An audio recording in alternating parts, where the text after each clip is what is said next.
We're so self-important. So self-important. People, people, people, people. Is there no respite? Is there no relief? In answer to Mr. Beechcroft's question, no, not exactly, not here, and certainly not with that attitude. Archibald Beechcroft is like a lot of us, particularly those of us who have had the pleasure of living in cities. He's lost patience with the pace and noise of life, and he's struggling to extend to others the consideration and grace he himself lacks. He hates the confines of the hectic city life that he's chosen for himself. Is there no respite? Is there no relief? By the way, this is definitely one of my favorite Twilight Zone lines of all time. It's an obscure one, and I don't know anyone who quotes it. But sometimes when I'm stuck in traffic or just overwhelmed, that line will play in my head. It's not the most quote-worthy sentence, but it sure stuck with me as a kid. After first seeing The Mind and the Matter, I ran to the dictionary to look up respite, because I just like the sound of the word, and I've been using it occasionally ever since. The Mind and the Matter is another one of those compact, clever Twilight Zone episodes written by Mr. Serling himself. It's not the most famous, but it's certainly noteworthy, particularly for its message, one which is of particular importance right now, because we have a lot of Archibald Beechcrofts running around, in high places and low, folks who think quite highly of themselves and are convinced that if only they could rule, things could be made right with the world. And through an accidental but friendly intervention, Archie gets his wish, and in the span of a few effective television minutes, receives some instant karma and is course corrected. Here's how I'd fix the universe. I'd eliminate the people. I mean, cross them off. Get rid of them, destroy them, decimate them. And there'd only be one man left, me. Interesting name, Archibald Beechcroft. Kind of says or suggests witchcraft, doesn't it? Anyway, for the point of this video, we'll call him Archie. Archie works as a clerk, perhaps an underwriter, in an insurance office in a downtown high-rise. One day at lunch, Henry, his clumsy, naive, but nice co-worker, saves him a seat in the crowded cafeteria. Earlier in the episode, Henry spilled coffee on Archie, and now Henry has called Archie over to apologize, and to give him a little present to make up for it. It's a book, but not just any book. You can achieve the ultimate power of concentration. A little on the occult side, isn't it, Henry? This friend of mine is well, you might say he's a student of the mind. Oh, he swears by that book. He says, to the best of his knowledge, it's the only one in existence. Before leaving, Henry tells Archibald that the chapter he might be interested in is Chapter 3, which certainly could have a mystical, numerological significance, especially considering Serling's level of insight. Either intentionally or otherwise, this episode makes an understated point cautioning against using magic and hidden practices irresponsibly toward one's own singularly ambitious ends. This has been a theme Serling has visited in other episodes. Ethical instructors warn their students on the misappropriation of energy and tactics for strictly self-serving reasons, particularly when driven from lower impulses. Karate here. Karate here. Karate never here. You understand? I think so. Speaking of lower impulses, Archie wastes little time in indulging his, and after a quick study of his new magic book, The Mind and the Matter, Archie's eager to make over the world. In service of the show's runtime, Archie is a quick study and achieves his Seinfeldian serenity now through his newfound power of concentration as he erases his pesky landlord. Go away. Be extinct. Disappear. One of the things I love about this series, and like about this episode, is that it turns an otherwise extremely dark theme into something we can look at and consider. Despite what happens in it, it's not violent or heavy-handed. Serling and the sensibilities of his time were above that kind of approach. And even with his narcissistic tendencies, Archie remains sympathetic, particularly because we can identify with his feeling of being overwhelmed by his world and the chaos that comes with the company of others. Maybe I shouldn't speak for you, so I'll speak for myself. I recognize this aspect of Archie within me. Not the need to blank slate the world, but in wanting to get away from modern life, and frankly, away from a lot of modern people. It's totally natural, and it's made more understandable in our modern world. And it's not wrong to feel this way, but it is wrong to try and deal with it the way Archie will, and foolish to expect that things will be better if only something could be done about the others. Haven't we been here? It's a very natural, very human urge to want to get away from time to time, or maybe more often than that when you take inventory of the world today. Mankind has seen better stretches of culture and behavior than we've had of late.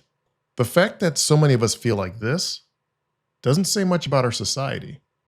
And this episode, number 27 of its excellent second season, indicts and nails most everyone through the urban everyman of Archibald Beechcroft. Next day, Archie's commute is made a lot more manageable. But upon arriving to the office, it's made immediately clear to Archie that this kind of empty quiet isn't all that it's cracked up to be. While there's no aggravation, there's also no fun or vocation to be had in a void. Perhaps there's something to be said for some amount of disorder? There's always work to do, and something to be gained in the middle of our messes. Over time, it's our actions and attitude about it all that'll determine if we age like wine or just go out whining. Too much of a good thing? Oh, I wouldn't say that. But you're thinking it. Now confronted by emptiness, Archibald's ego concocts a workaround. Loneliness, nothing. I despise people. I loathe them. Thought about any alternatives? You're bored. You don't have idea one how to occupy your time. That is a great line worth noting, because it applies, maybe not to you, but certainly a lot of others. Let's be real. How many people are, frankly, in need of someone giving them something to do or some kind of external direction or distraction? It's not just children, because our culture has created a lot of grown children who are not prepared to make these kind of decisions themselves, and so they're led by circumstance instead. We've allowed our culture and comfort to inhibit our development, which in turn has made us poor stewards of our own time and energy. Most people are incapable of governing themselves at a high level. Yet, some of these people don't mind imagining that they could fix the world if only the world would get out of their awesome way. Some of these people have a lot of money or influence and mistakenly believe that that metric qualifies them to play God on behalf of everyone else.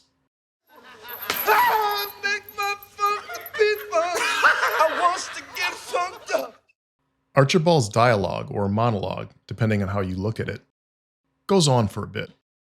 But there's one line that's particularly important.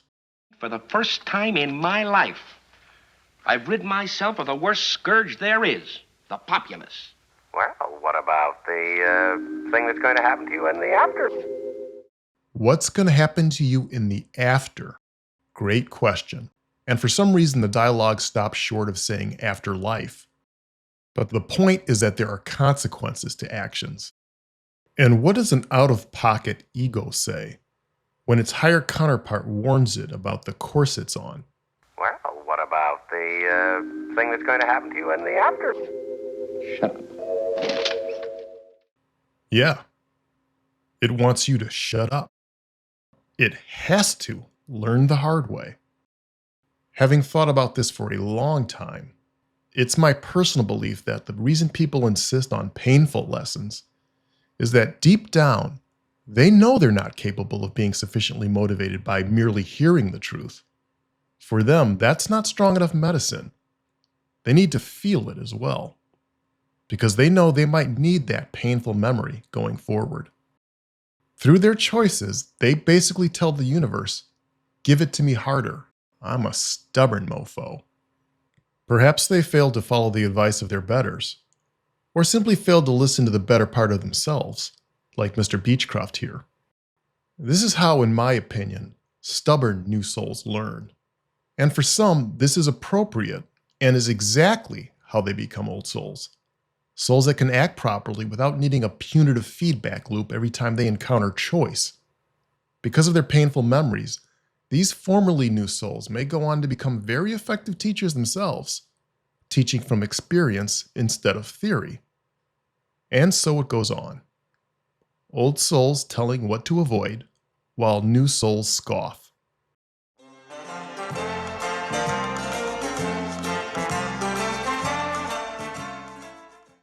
Toward the end, Archie is bored, but not quite ready to concede. He still wants to make his new world work, but without the loneliness and somehow without other people. What's an egomaniac to do? Why not get someone? That's the point. Someone is everyone, and I can't stand everyone. There's another real subtle nice detail in this scene. Notice how Beechcroft's, let's say, higher self never shouts. He simply smiles and with a bemused detachment allows Archie to follow through on his very misguided wish. Serling is demonstrating a deep understanding of how refined consciousness, God or good if you will, doesn't get in our way or beg for our attention or submission. Neither does evil, by the way. Both forces cede to our will and allow consequence to run its course. Like Archie, we're given the choice between what feels good now and what is actually good. You can guess what path Archie takes. Of course. Why didn't I think of it before? That's what I'll do. I'll create people. But they'll be like me. When we choose the things and people we believe reflect our interests, we may be surprised by the shortcomings and performance of those things when they actually have their way. On his way up to the office, Archie encounters not only a world of other Archibalds, but of their words, which are his words, disposition, and mental content. Seeing himself this way, from beyond himself, he can better appreciate what he actually is. He kind of sucks, and he can't help but notice it. I doubt I'll get away with an extended clip here, so I'm happy to read it, because I think it's hilarious. Speaking for Beechcroft. The noise, the miserable noise. I'll go out of my mind. I'll go out of my ever-loving mind. A sty, that's what it is. Nothing but people, and people are pigs. And of course, my favorite. People, people, people, people. Is there no respite? Is there no relief? Herds, droves, hosts, and bevies of people. Will you people stop muttering back there? I'm trying to work. Having finally seen himself, Archie's better half asks him if he's had enough, which is the question we all arrive at after a sufficient amount of suffering. And the time frame for how long that'll take is as variable as we are. Coming through to you, huh? Without a doubt. A lot of me is just as bad as a lot of them. Credit to Archie here, because most people won't admit that. That's not to say there aren't exceptional people among us. There are people around who, if there were more of them, would make the world a better place. But the nature of these people generally isn't a dominating one, so they don't stand out by pointing to themselves, and they don't care to. They're justifiably content in their own goodness, so they don't feel compelled to change other things or people. Which is why ambitious desire is often a very good indicator of the type of person who should be disqualified from rulership in the first place. This isn't to say we should elect passive plants, but that we should be on guard against the golems that really want the ring of power. Because power must be used responsibly, and if you really want it, you probably don't deserve it, because your maturity would temper your enthusiasm of having it. And if you were made a leader, and were worthy, you'd recognize the seriousness of your charge, and you'd act accordingly. And it would be real. Some people pretend to be reluctant potentates, and those are the ones who are often most dangerous. It is with great reluctance that I have agreed to this calling. As my first act with this new authority, I will create a grand army of the Republic. Getting back to a recurring theme in view of this channel, no one should care much that someone from Camp A or Camp B wants to lead. They should soberly ask if the person seeking power is worthy of it at all, and what's their actual angle.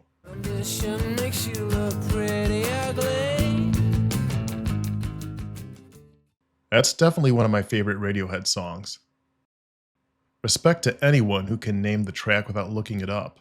Consider this a cheap minor engagement ploy, but at least I'm honest. I don't actually care much either way. Whisper words of wisdom, let it be. This episode ends with the most mature conclusion on what to do about the things, particularly the big things, that we are not qualified or entitled to mess around with. We ought to remember this, because it's wisdom. Thanks again, Mr. Serling. And in a funny final moment, our now wiser Archibald Beechcroft demonstrates his evolution with how he reacts to one final run-in with his clumsy coworker, the very kid who inadvertently gifted him a bit of cosmic growth. Nothing serious, Henry. Just, forget it. And in an even funnier final meta moment, this episode leaves the viewer with what certainly seems a self-referential nod to its own implausibility and silliness, serious themes notwithstanding. That book I gave you? Did you get anything out of it? Well, not really, Henry. Frankly, I thought it was a lot of pap. It's interesting, but, totally unbelievable.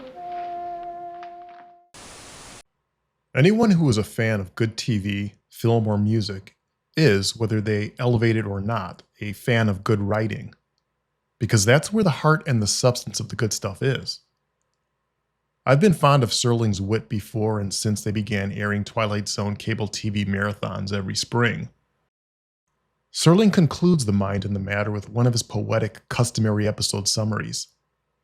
It's perfect and describes what he knew, what Beechcroft learned, and what we will too, if we haven't already. I'm happy to recite it here and submit it for your approval, especially since I can't improve on it. Mr. Archibald Beechcroft, a child of the 20th century, who has found out through trial and error, and mostly error, that with all its faults it may well be that this is the best of all possible worlds. People notwithstanding, it has much to offer. Tonight's case in point, in the Twilight Zone. And that's another one, in the can for Channel 11. This is CL, signing out. Everybody